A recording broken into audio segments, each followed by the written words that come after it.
Hi everyone. In my previous video, I showed you how I could keep all my layers on Illustrator by turning the sub layers into layers. Now I've just opened up my Illustrator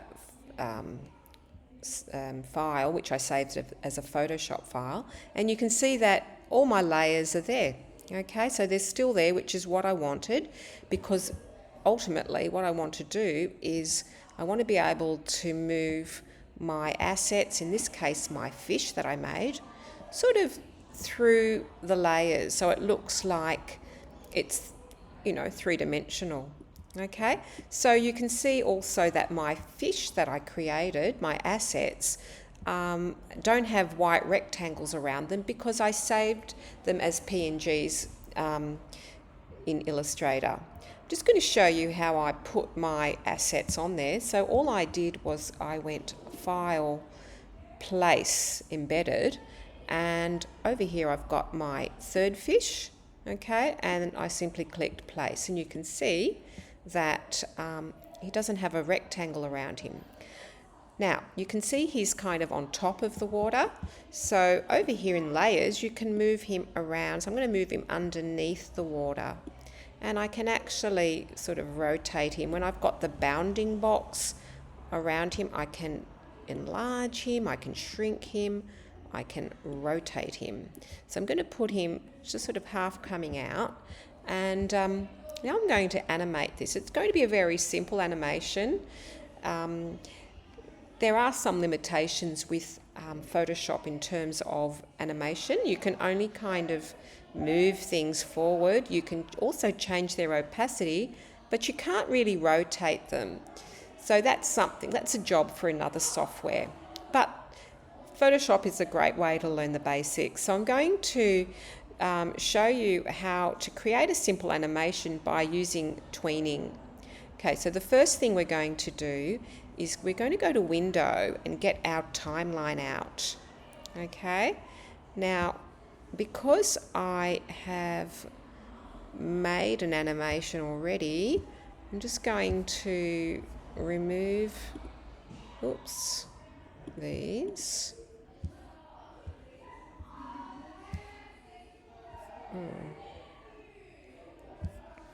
Just going to get rid of all of these from my previous attempt. Get rid of that as well.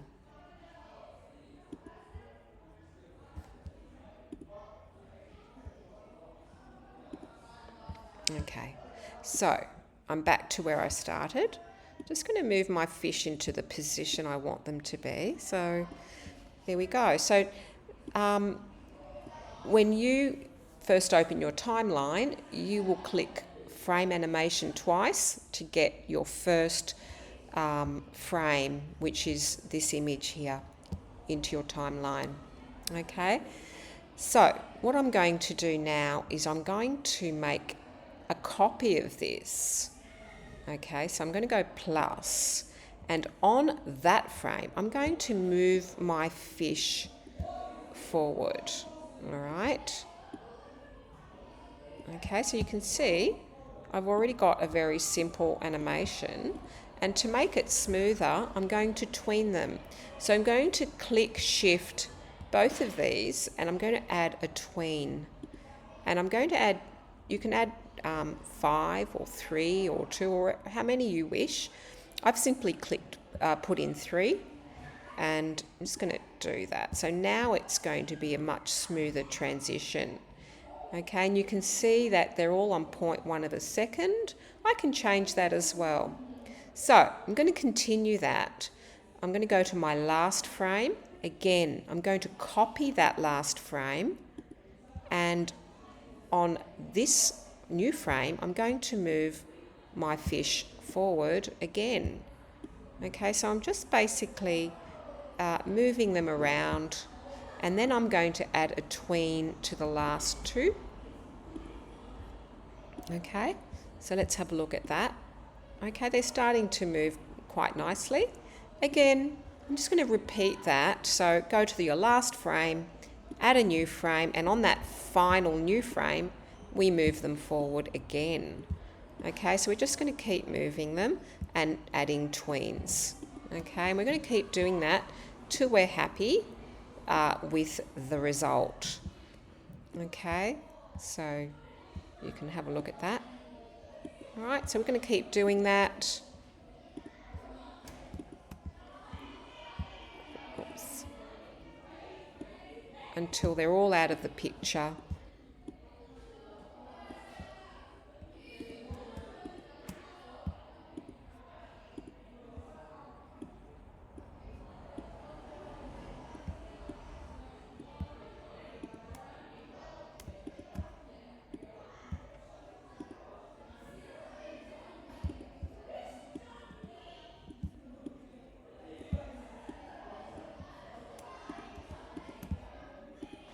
Oops. Let's have a look at that. Okay. You can see I've made a bit of an error somewhere. You can fix that up by simply finding where the error is and deleting the frame. But what I'm going to do now is show you how I can change the timing. So I'm going to just stop it for a moment. I'm going to click the first frame, and then I'm going to hold down my shift key and click the last frame. They're all selected, and I can actually change the timing and make it a bit slower. Okay, so it just depends on what you want. Okay, I actually prefer it on 0.1 of a second. So I'm just going to keep it at that. Oops. I have to shift click all of them. 0.1. Okay, let's play it.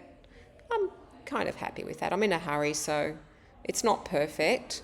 What I'm going to do is, now, what I would like you to try and aim towards is a 30-second animation, because we're going to add music to this. So I'm going to click the first and then shift click the last frame so that they're all selected, and I'm going to copy them. I'm going to go edit, copy, and then I'm going to go edit, paste.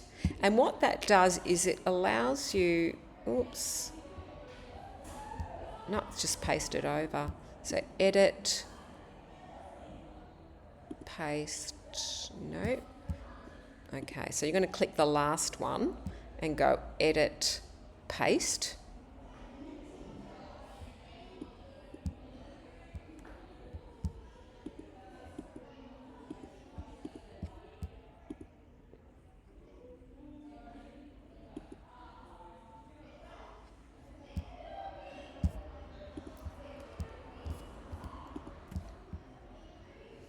Okay, my mistake. We go here and we go copy frames. Okay, so don't make my mistake.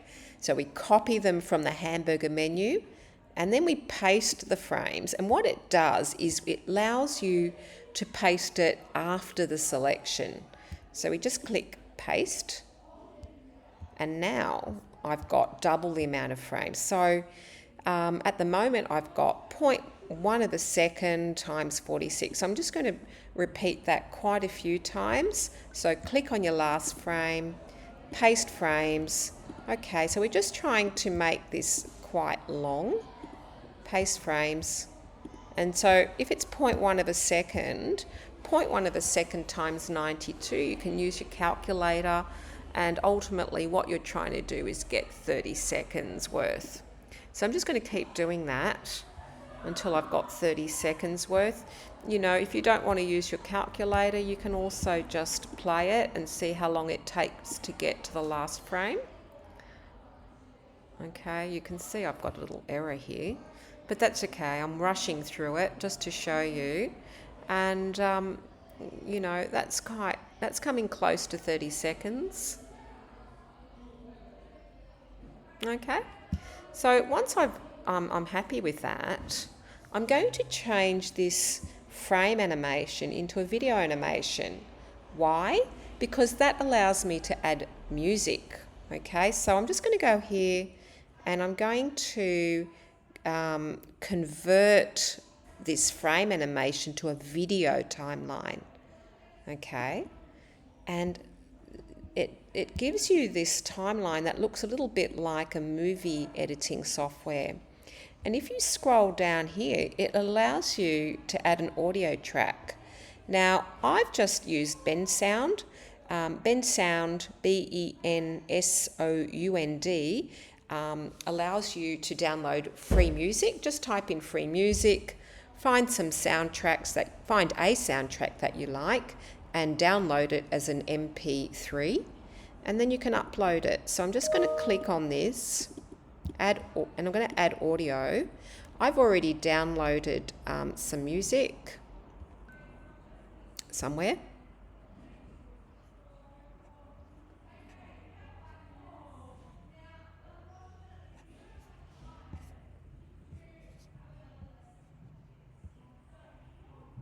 Okay, and if you can't find it, MP3, let's have a look. MP3 audio.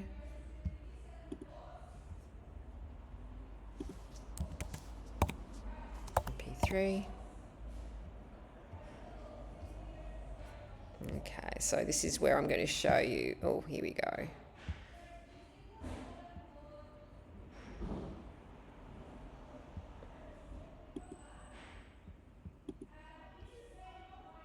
Let's try this. Okay. Now, I've put some music onto there. You can see that my actual video itself, the images are quite short. So I can just grab the end of my audio and then I can just make it the same length. I can also right-click the audio and fade it out at the end for a few seconds, say 3 seconds, and that way it doesn't stop suddenly. And that's it.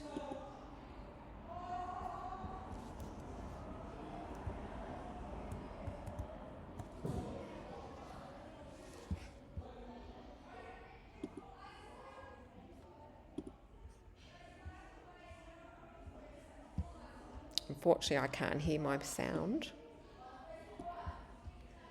But yeah, you'll need to just imagine that. Okay, so give that a go. Then finally, we're going to export that as a movie. So we're going to render it as a movie. So we go File, Export, and render video is what you want to do. Okay, I'm going to render video. Just give it a name. Make sure that you've got it in a folder where you can find it. So for instance, I'm going to save mine in my UKIDO folder. I'm going to choose that. Okay, I'm going to make sure I've got 25 frames per second because that is basically how many frames I want in my animation per second to give it a smooth look. Okay, and then I'm going to click render, and that will actually save it as a video. And yeah, and then you can upload that onto YouTube and embed it into your website. Okay, so give it a go, and yeah, I'll see you soon. Bye.